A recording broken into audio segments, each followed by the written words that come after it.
Some days it's rainy and some days it's not. Welcome to spring. Some days you need a wool coat, some days you need a rain jacket, and some days you just want something that's a little bit warmer than a t-shirt. Seriously, there are so many jobs a lightweight jacket can do, so no wonder we like to have a lot of them. Or maybe it's just me. Which begs the question, what are the best lightweight jackets and how will they fit my body? To start, I take out my collection of jackets. My unnecessarily large collection, but there are worse things to collect, I suppose. First, we have the moto jacket. Now, these have really branched out from that really traditional boxy black, almost like real life motorcycle jacket.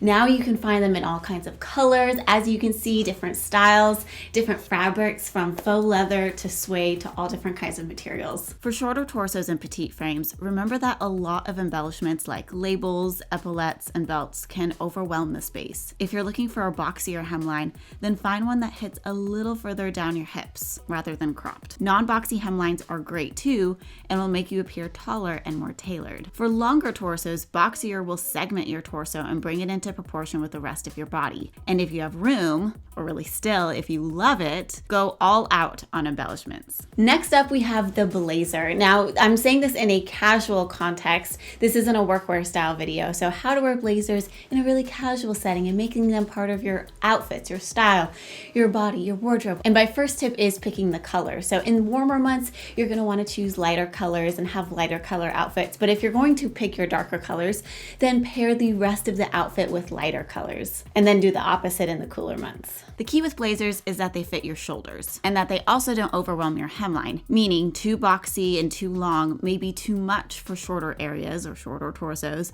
but may be proportional for longer areas in the hip area of the body. And don't forget to cuff or push up your sleeves when wearing a blazer in a casual context. Otherwise, you may look a bit formal, but if that's your goal, you do you, boo. This next category I'm gonna call button-up jackets, just because there's a lot of very different, very niche jackets that can fall under here, but they all have that similar button-up style in common. Starting out with a very classic, the denim jacket. Now, these can be really oversized like this one, very trendy these days, but they can also be really cropped like this one. So how do you know which one is best for your body?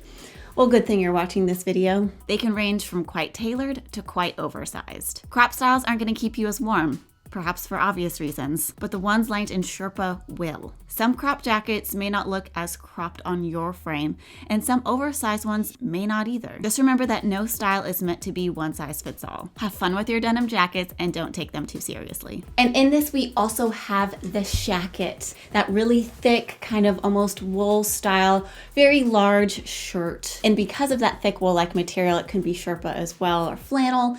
It has that really jackety feel. These can come in a variety of thicknesses and scratchinesses. Lined ones won't irritate your skin as much. The hems on these can vary too, from straight across to shirt tail style. The shirt tail style will look even longer at some angles, which may draw attention to your lower half. There's also the trucker jacket, which is very much a button up straight across on the bottom. A lot of denim jackets can actually also be trucker jackets. That's why this is very much overlappy and confusing in the same category. And then there's also the canvas style, almost like utility jacket. And yes, sometimes there may be a zipper in there, but overall they're very much a button-up style jacket. But with this canvas material, it's a very casual look. They're typically straight across on the bottom, so when in doubt, have them cut you above the widest part of you or below the widest part of you. Then you have some room to create length. And if your body type accommodates, show that there's a waist somewhere above there. Let the imagination wander. But if it cuts lower, that's all right. Balance out the boxiness on top with a well-weighted boot or a flared leg on the bottom. Next up, we have the bomber jacket, which you can tell I have just one.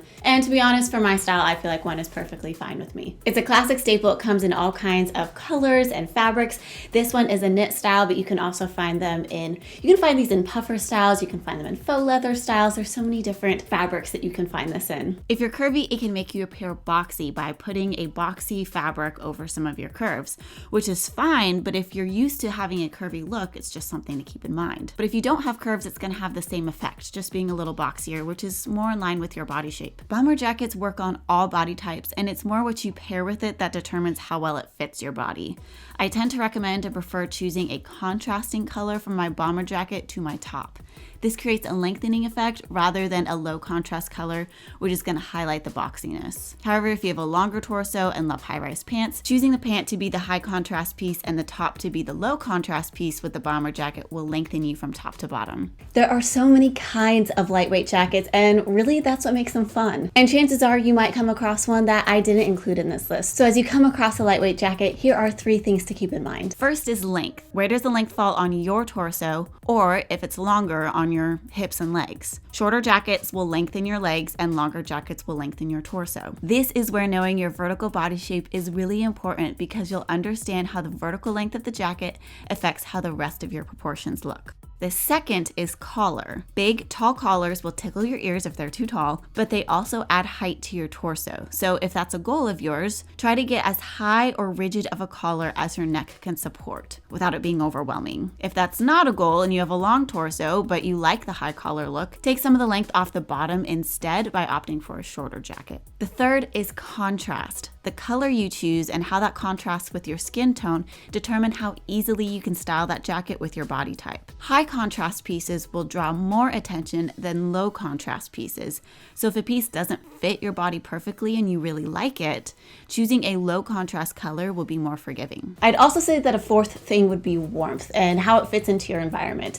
You definitely want warmer, lighter weight jackets if you live in cooler climates, and obviously the reverse for the opposite. And honestly, the climate you live in is part of that intersection of finding your style between what you like, what fits your budget, what you like on your body, and your environment and the climate you live in. If this list is still too lightweight for you, I do have a warmer winter coat version. You can find it in my playlist here on finding the best basics for your body type. Remember to like, comment, and subscribe, and check out the description box for more ways to connect. Thank you so much for watching, and I'll see you in the next one.